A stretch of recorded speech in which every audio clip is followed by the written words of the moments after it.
We're on a mission to become professional dopamine detoxers. We've just got to our nature where we're going to be detoxing off our phones. We get our phones like this, we start our stopwatches, and we're now in a competition with each other of who can get this number the biggest before we go back on the phones.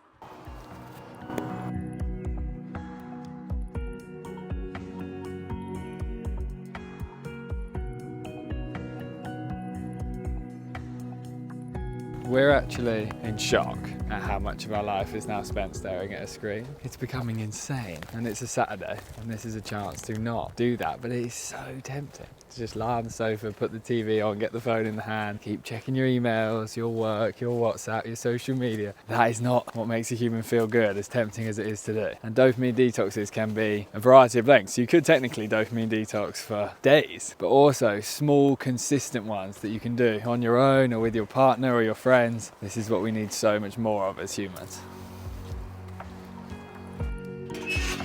Oh God. We love that sound. How deeply calming.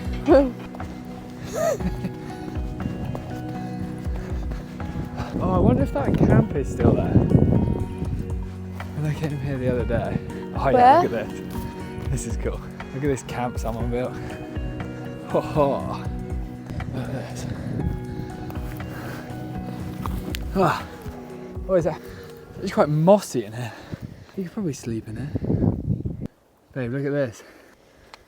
Oh. When I do our live neuroscience experiences in schools, we do this challenge with all the kids. They're sort of 11 to 15 years old, where for their serotonin and their dopamine brain chemicals, they have to try and get into a forest and build a camp of some kind, either on their own or with their mates or their parents, whatever it might be. And we actually reckon for a kid's brain chemistry, if they're spending their life on tech, that it would be the #1 activity possible on earth to rebalance things, because it's off the quick dopamine, it's in the nature, connecting, it's collaborating, it's contribution, it's sunlight, it's nature, it's all everything. Everything the human brain needs. Should we have our chai in here? Shall we? Yeah, we can. Oh, we didn't bring mugs. What's this then? This is chai. So it's, what is it? Aniseed, ginger. What else is in there? Pure honey. It's an Australian brand. It's really good. It's super warming. So it's nice when you're out here in these freezing cold temperatures.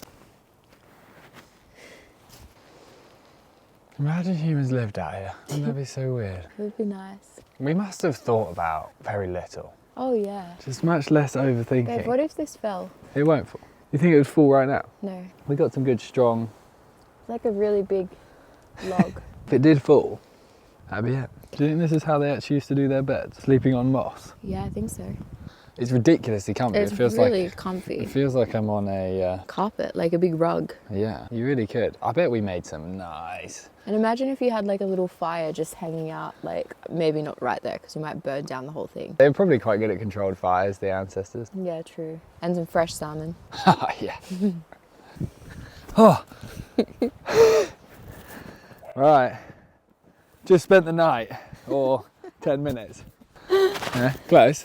With dopamine detoxing. The idea of separating from quick dopamine. This is how I look at it. You've got daily dopamine detoxes and you've got weekly dopamine detoxes. Sometimes you have the opportunity to do what we'd call a yearly dopamine detox, where you'd be out in a cabin for 3 or 4 days, completely disconnected. And that's magic. Take the opportunity if it ever comes, but it's not something that you can just do all the time. And we want to frequently be doing these things. A daily one would be something like waking up in the morning, not going straight into the device, brushing your teeth, making your bed, getting ready for your day, reading a book, meditating, spending a few minutes outside. Something short, 20 or 30 minutes, detoxing from the dopamine before you head in. A weekly dopamine detox is more like this, where you've got some time on your hands, you can get into a natural environment and you can spend a prolonged period of time without checking the phones once. No email checks, no WhatsApp, no social media, just free from it.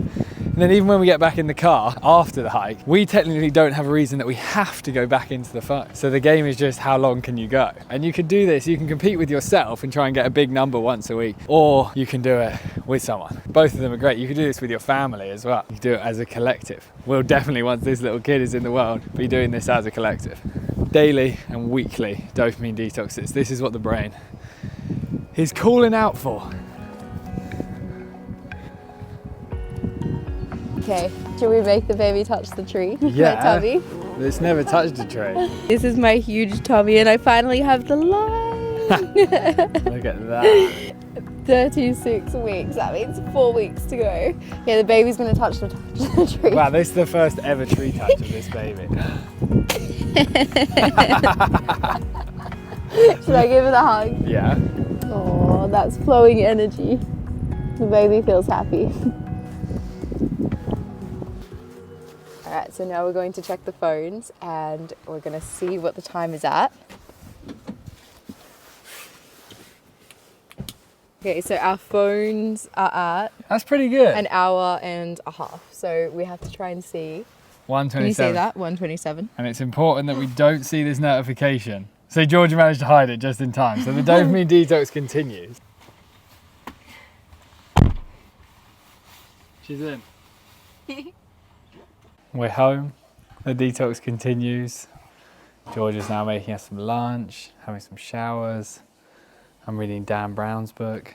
It's all about a neuroscientist that makes a discovery about consciousness. Remember, reading is slow dopamine, it's not quick dopamine. After reading, you always feel super satisfied by the fact you did it. After scrolling, you often feel quite the opposite. You never finish scrolling and think, what a satisfying scroll. That's just because the brain is a clever machine. It wants us to put effort into life. Reading is effort. And if you get a good fiction book, it's not even that much effort. It's actually pretty entertaining. We did it 9 hours and 6 minutes off the device since we went out for our walk this morning. We came home and we took our cards out, so we left the phones at home and we went around town. We got coffees, we went and visited TJ's parents. They live like 5 minutes away from us. And to be fair, I feel pretty proud of ourselves for just committing to a whole 9 hours and 6 minutes off the device on a Saturday. And there was one moment where TJ did have to check his phone to check in with his team, but I think it was like a total of 15 minutes on the phone. But all in all, 9 hours and 6 minutes off the device is a fantastic dopamine detox, and I feel really proud of the both of us. So if I go